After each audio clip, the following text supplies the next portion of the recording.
Urea का स्वदेशी उत्पादन 70 लाख टन बढ़ाने के लिए 6 उर्वरक संयंत्रों का उद्धार किया जा रहा है। FCIL के गोरखपुर, सिंदरी, तलचर और रामागुंडम संयंत्र, HFCL की बरौनी इकाई और BVFCL की नामरू फोर्थ। सोने पर सुहागा ये है कि देश में अब बनेगा सिर्फ नीम लेपित यूरिया, क्योंकि इससे होगा किसानों का फायदा ही फायदा। अनाज का उत्पादन 10% तक बढ़ेगा। बढ़ेगी 10 से 15% नाइट्रोजन क्षमता।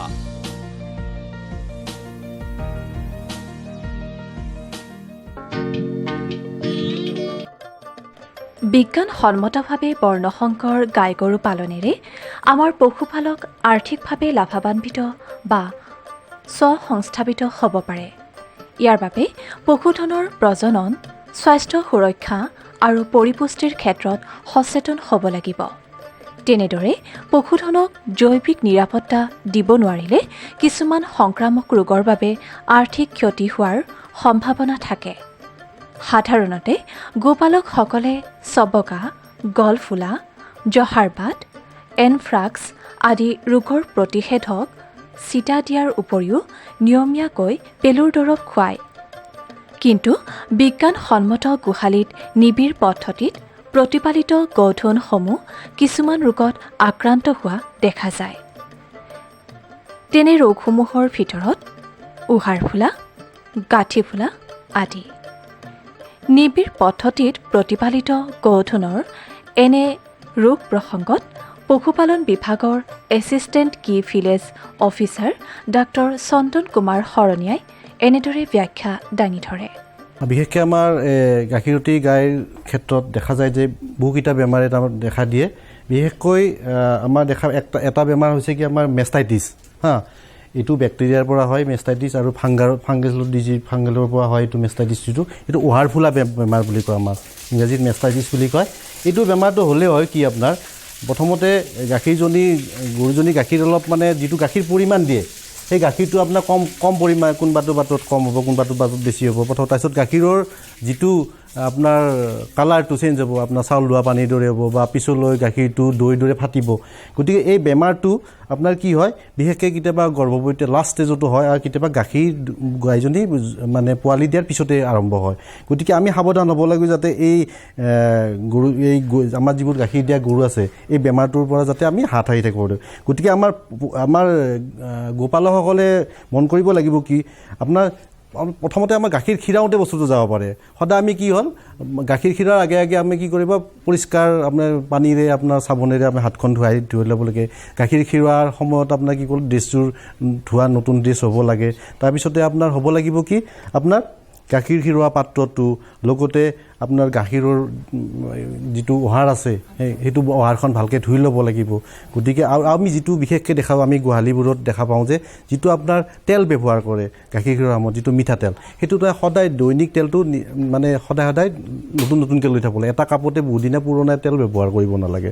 আৰু প্ৰতিজনী গাইৰ আপুনি যি বাঁহখন ধোৱাৰ পিছত কাপোৰেৰে মুচি কাপোৰখন প্ৰতিজনী গাইৰ কাৰণে বেলেগ বেলেগ কাপোৰ হ'ব লাগে, আৰু কাপোৰখন সদায় আপোনাৰ ধুই নতুন কাপোৰ ব্যৱহাৰ কৰিব লাগে। গতিকে দেখা গৈছে যে এই বেমাৰটো নহ'বৰ কাৰণে আমি সদায় কৰিব লাগে, যিহেতু এই বেমাৰটো গাই গৰু দানা চানা খোৱাৰ পিছত যেতিয়া বিশ্ৰাম ল'ব মাটিত শুৱে, মজিয়াত শুৱে, তেতিয়া মজিয়াত শুৱাওঁতে কি হয় গাখীৰৰ বাঁহখন কি হয় মজিয়াত লাগি থাকে। যদি মজিয়াখন লেতেৰা হয় বা আগতে কিবা এনেকুৱা ৰেকৰ্ড আছে বা মজিয়াত কিবা এনেকুৱা মেষ্টাইটিছ বেমাৰৰ, গতিকে আপোনাৰ কি হ'ব এই যেতিয়া শুব তেতিয়া আপোনাৰ বাটেৰে আপোনাৰ কি হয় বেমাৰৰ বীজাণুটো আপোনাৰ সোমাই যায় কি হ'ব আপোনাৰ এই গাখীৰৰ যিবোৰ আপোনাৰ লবুলছ আছে, বাঁহৰ ভিতৰত যিটো আদাৰৰ লবুলছ, সেইবোৰ লবুলবোৰ নষ্ট কৰে। লাহে লাহে আপোনাৰ গাখীৰটো আপোনাৰ কমি যায়, বাঁহখন ফুলি যায় বা খুব পেইন হয়, আৰু গাখীৰটো লাহে লাহে নোহোৱা হৈ যায়। পিছলৈ যদি চিকিৎসা নকৰে তেতিয়াহ'লে বাঁহখন একদম শিলৰ দৰে টান হৈ যায়। গতিকে আমি গাই গৰু পুহো গাখীৰৰ বাবে, যদি আপুনি গাখীৰৰ কাৰণে যদি আমি উহাৰ মানে বাঁহখন বা বাটকেইটাই যদি আমি ঠিকমতে ৰাখিব নোৱাৰোঁ তেতিয়াহ'লে আমাৰ বহুত অনিষ্ট হয়। গতিকে মই গোপালকসকলক অনুৰোধ কৰিছোঁ তেখেতসকলে চাফ চিকুণকৈ ৰাখিব গোহালিটো, আৰু সঠিক সময়ত সঠিক পৰিমাণত গাখীৰ খীৰাব।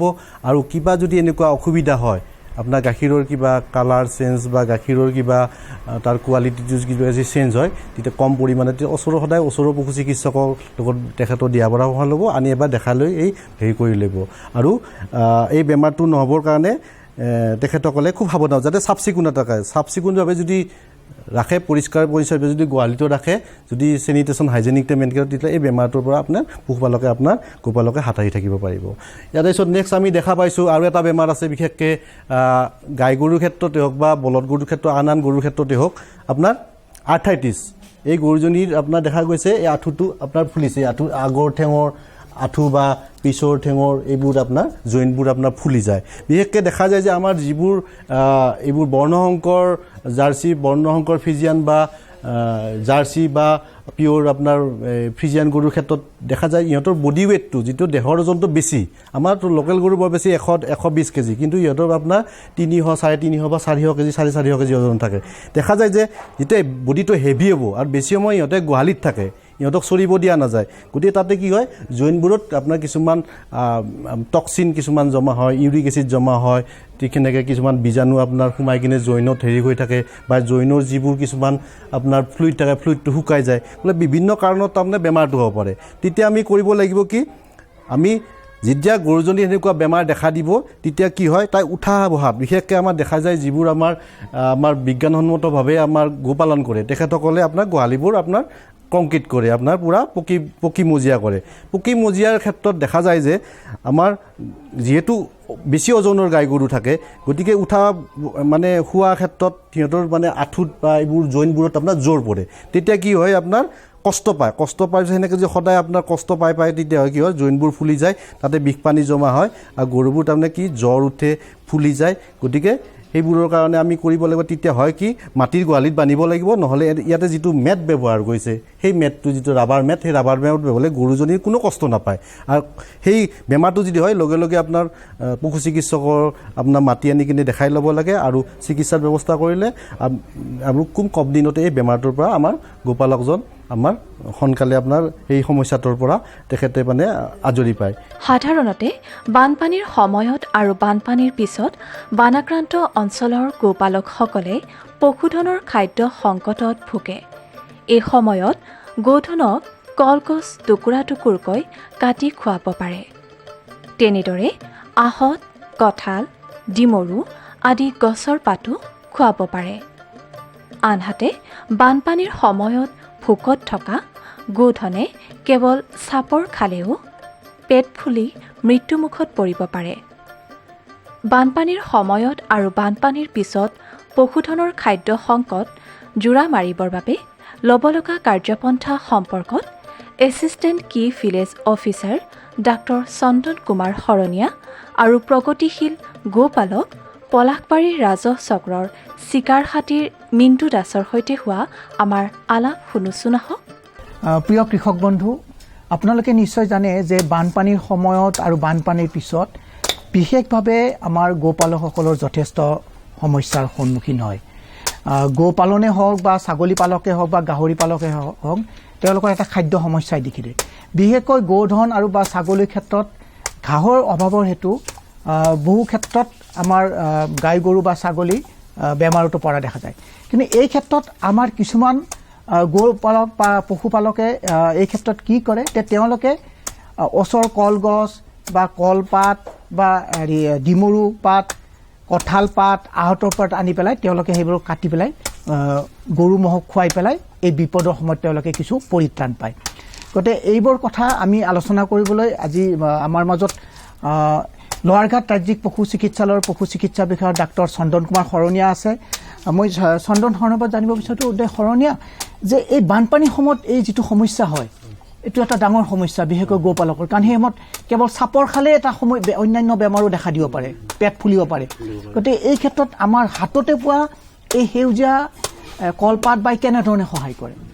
যেতিয়া আমাৰ বানপানীৰ সময়ত বা বানপানীৰ পিছত যেতিয়া আমাৰ খাদ্যৰ অভাৱ হয়, তেতিয়া গৰু ছাগলীবোৰ দুৰ্বল হয়, বিভিন্ন ধৰণৰ বেমাৰত আক্ৰান্ত ডায়েৰিয়া হয় কিবা হয় সেই সময়ত আমি মেইন বস্তুটো যেনেকৈ মানুহৰ হ'লে আপোনাৰ চাউল দালি এইবোৰ যোগান ধৰে সেইদৰে আমি তাৰমানে যিখিনি গৰু ছাগলী আছে আপোনাৰ সেইখিনিকো আমি খাদ্য আমি মৰিব নালাগে গতিকে তেতিয়া আমি আমাৰ কিছুমান খাদ্য যে ঘাঁহটো নহ'ল বুলি বাকী আমাৰ কিছুমান গছৰ পাত আমি খুৱাব পাৰোঁ বা কিছুমান কলগছ কাটি খুৱাব পাৰোঁ ঠিক তেনেদৰে আমাৰ ধৰ মিনটো এই বানপানীৰ সময়ত তুমি কেনেকুৱা ধৰৰ তুমি এনেকুৱা খাদ্য তুমি গৰু ছাগলীক যোগান ধৰা বানপানীৰ সময়ত আমি এতিয়া ধৰি লওঁ যেতিয়া বানপানী হৈ থাকে সেই সময়ত গৰু একচুৱেলি ৰখাটো খুবেই অসুবিধা হয় খোৱা লোৱাৰ বিনিময়ত তো আপোনাৰ এতিয়া ধৰি লওঁ শুকান খেৰ আছে এতিয়া বৰ্তমান তো খেৰটো আমি ধৰি লওঁ বাৰিষা যেন তেন নহ'লেও ধুনীয়াকৈ ৰাখোঁ ৰাখিলেও অকল খেৰটো যদি আমি খুৱাই থাকোঁ গাখীৰৰ প্ৰডাকশ্যনটো কমি যায়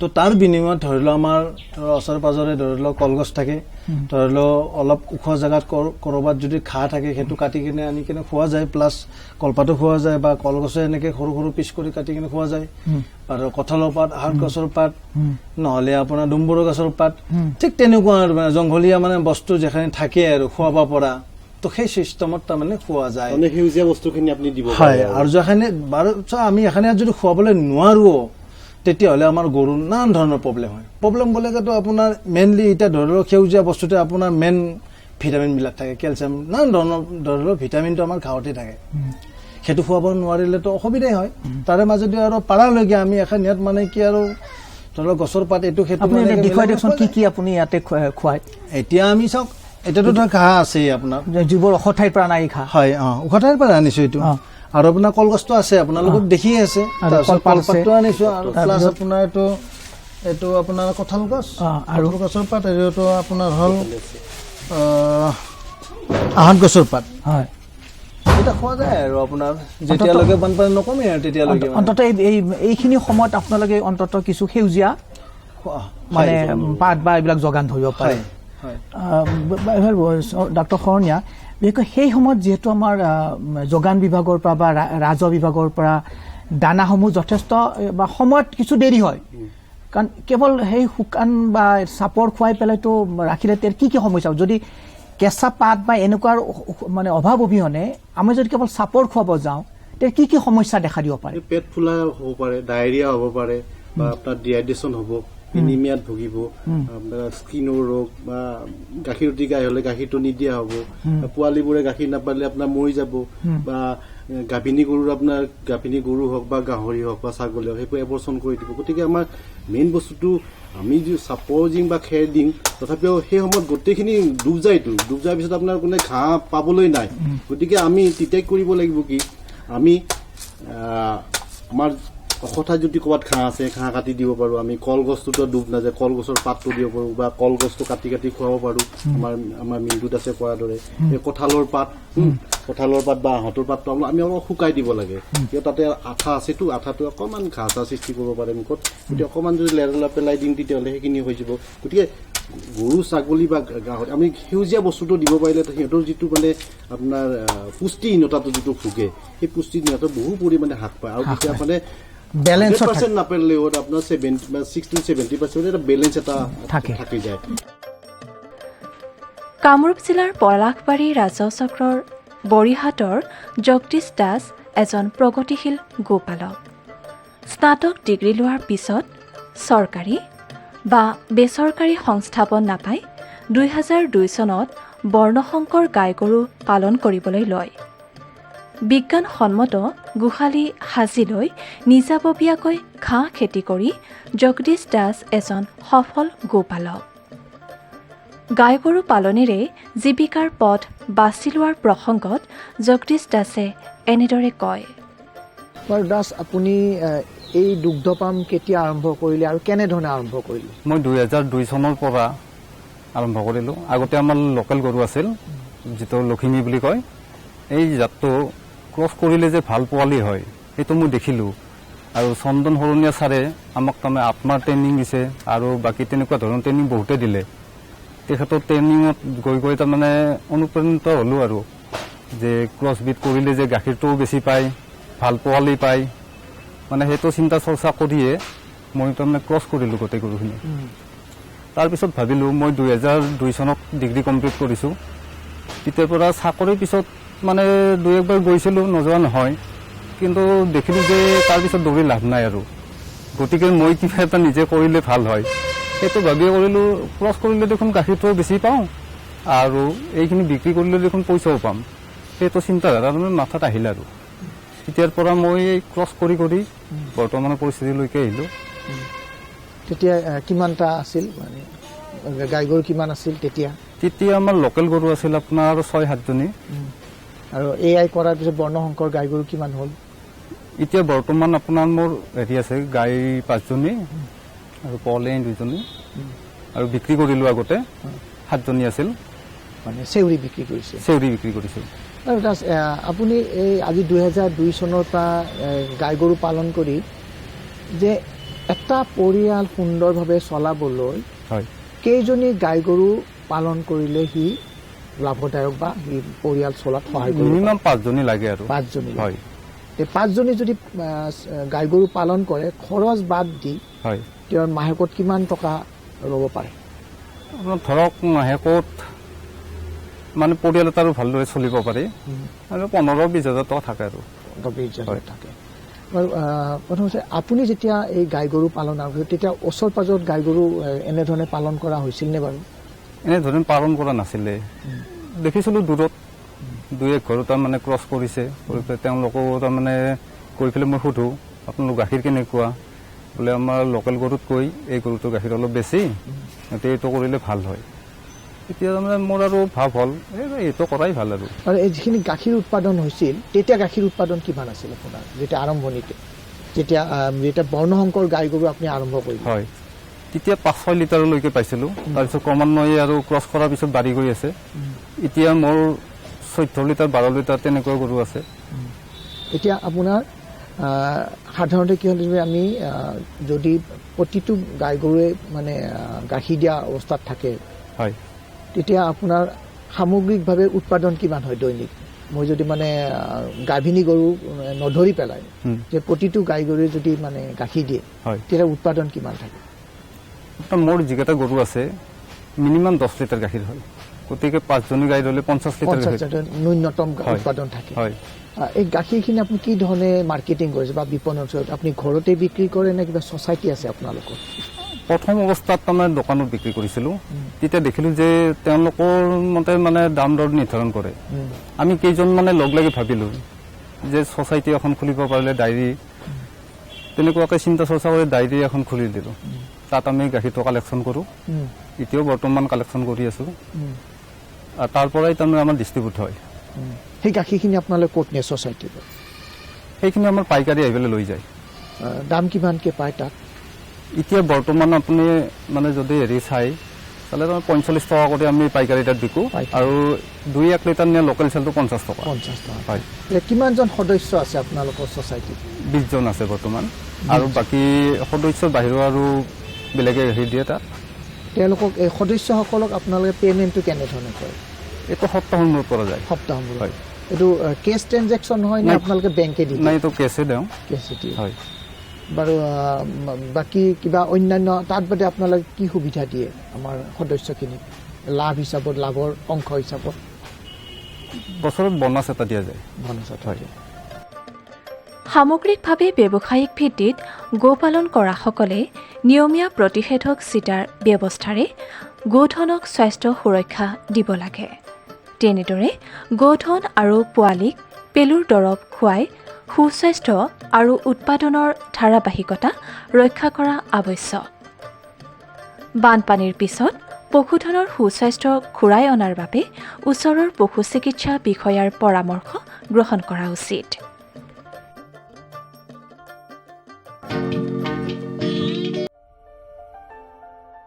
ভাৰত চৰকাৰৰ প্ৰতিটো প্ৰয়াস কৃষকৰ প্ৰগতিত দি আছে এটা নতুন বিশ্বাস। দেশৰ কৃষকসকলৰ প্ৰতি সমৰ্পিত ভাৰত চৰকাৰে বিশেষকৈ উত্তৰ পূৰ্বাঞ্চল আৰু আন্দামান নিকোবৰ দ্বীপপুঞ্জৰ কৃষি অঞ্চলৰ বিকাশৰ বাবে নতুন প্ৰগতিশীল পদক্ষেপ লৈছে, যাৰ দ্বাৰা কৃষকসকলে দ্ৰুত গতিত উন্নতি কৰি আছে। কৃষি অঞ্চলৰ বিকাশৰ গতি অব্যাহত ৰাখি মাননীয় প্ৰধানমন্ত্ৰী শ্ৰী নৰেন্দ্ৰ মোদী ডাঙৰীয়াৰ নেতৃত্বত ভাৰত চৰকাৰে এক দূৰদৰ্শী নিৰ্ণয় লৈ দেশত ৰাষ্ট্ৰীয় খাদ্য তেল মিছন অইল পামৰ আৰম্ভণি কৰিছে, যাৰ দ্বাৰা উত্তৰ পূৰ্বাঞ্চলৰ ৰাজ্যসমূহ আৰু আন্দামান নিকোবৰ দ্বীপপুঞ্জৰ কৃষকসকলৰ বিশেষ লাভ হ'ব। পুঁজিৰ বিনিয়োগত বৃদ্ধি পাব, খোৱা তেলৰ আমদানিৰ ওপৰত নিৰ্ভৰ কৰাটো কম হ'ব আৰু ৰোজগাৰৰ সুবিধা সৃষ্টি হ'ব। খোৱা তেলত আত্মনিৰ্ভৰশীলতাৰ বাবে এতিয়া ৰাষ্ট্ৰীয় খাদ্য তেল মিছন অইল পামৰ সংকল্প লোৱা হৈছে। নৰ্থ ইষ্ট আৰু আন্দামান নিকোবৰ দ্বীপপুঞ্জ এনেকুৱা অঞ্চল য'ত সহজে পামৰ খেতি কৰিব পৰা যায়, পাম অইলৰ উৎপাদন হ'ব পাৰে। এই মিছনৰ অধীনত অইল পামৰ অঞ্চল আৰু উৎপাদন বঢ়োৱাত জোৰ দিয়াৰ বাবে চৰকাৰে 11,000 কোটি টকাৰো অধিক সাহায্য ৰাখি নিৰ্ধাৰিত কৰিছে। মিছনৰ অধীনত চৰকাৰে অইল পামৰ খেতিৰ বাবে ৰোপণ আদিৰ সহায়ত বৃদ্ধি ঘটাই পূৰ্বতে পাবলগীয়া প্ৰতি হেক্টৰত 12,000 টকাৰ পৰা বঢ়াই প্ৰতি হেক্টৰত 29,000 টকা কৰি দিছে। পুলি ৰোপণ সামগ্ৰীৰ অভাৱ দূৰ কৰাৰ বাবে বীজৰ উৎপাদন কৰাৰ বাবে বাগিচাকো সাহায্য প্ৰদান কৰা হ'ব, যাৰ অধীনত প্ৰতি হেক্টৰ ক্ষেত্ৰফলৰ অইল পামৰ উদ্যানৰ বাবে 1 কোটি আৰু নাৰ্চাৰী বিকাশৰ বাবে 50 লাখ টকাৰ ব্যৱস্থা আছে। 30 বছৰীয়া পুৰণা বাগিচাৰ পুনৰুদ্ধাৰৰ বাবে প্ৰতি পুলিত 250 টকাৰ এককালীন অনুদান দিয়া হ'ব। উত্তৰ পূৰ্বাঞ্চল আৰু আন্দামানৰ বিশেষ সাহায্যৰ অধীনত তাৰ অঞ্চলৰ গাঁথনি, জলবায়ু আৰু অন্য পৰিস্থিতি অনুসৰি বিভিন্ন দিশত যেনে হাফ মুন টেৰেছত প্ৰতি হেক্টৰত 4,000 টকা, জেওৰা, বায়'ফেন্সিং তথা লেণ্ড ক্লিয়াৰেন্সৰ বাবে প্ৰতি হেক্টৰত 7,000 টকা আৰু একত্ৰিত খেতিৰ বাবে প্ৰতি হেক্টৰত 10,000 টকাৰ ব্যৱস্থা আছে। প্ৰাৰম্ভিক 4 বছৰৰ সময়ত ৰক্ষণাবেক্ষণ আৰু অন্তৰ ফচলৰ বাবে প্ৰতি হেক্টৰত 50,000 টকাৰ ব্যৱস্থা আছে। কৃষকৰ বাবে ৰোজগাৰৰ সুবিধা সৃষ্টি কৰা আৰু উদ্যোগসমূহক উদগনি জনোৱাৰ বাবে 5 মেট্ৰিক টন প্ৰতি ঘণ্টা ক্ষমতাযুক্ত নতুন পাম অইল মিছনৰ প্ৰতি গোটৰ বাবে 5 কোটি টকালৈকে অনুদানৰ ব্যৱস্থা আছে আৰু ক্ষমতাত বৃদ্ধি পালে অতিৰিক্ত ধনৰাশিৰো বিকল্প আছে। আমাৰ দৰে কৃষকৰ অইল পাম মিছনৰ পৰা বহুত আশা আছে। আমাৰ লাগিছে এই যোজনা আমাৰ বাবে লাভজনক হ'ব আৰু ইয়াৰ দ্বাৰা আমাৰ উপাৰ্জনো বাঢ়িব। অইল পামৰ কৃষকসকলে সতেজ ফলৰ থোক অৰ্থাৎ FFB উৎপাদন কৰে, যাৰ বৰ্তমান মূল্য আন্তঃৰাষ্ট্ৰীয় মূল্যত হোৱা উঠানামাৰ আধাৰত নিৰ্ণয় লোৱা হয়। প্ৰথমবাৰ কেন্দ্ৰীয় চৰকাৰে সতেজ ফলৰ থোকৰ মূল্যৰ বাবে কৃষকসকলক আশ্বাস দিছে। ইয়াক প্ৰকৃত মূল্য বা BP বুলি ক'ব পাৰি, অৰ্থাৎ কৃষকসকলৰ কোনো লোকচান হ'বলৈ দিয়া নহ'ব।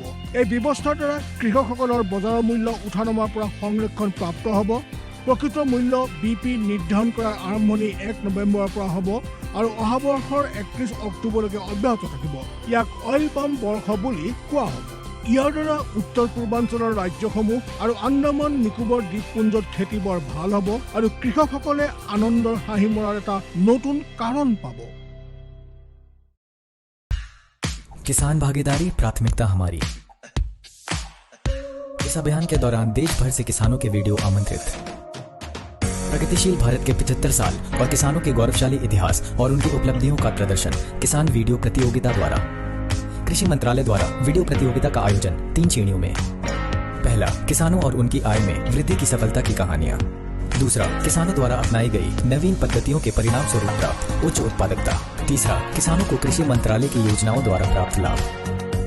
वीडियो भेजने की तिथि 15 जून 2022 से 8 जुलाई 2022 तक।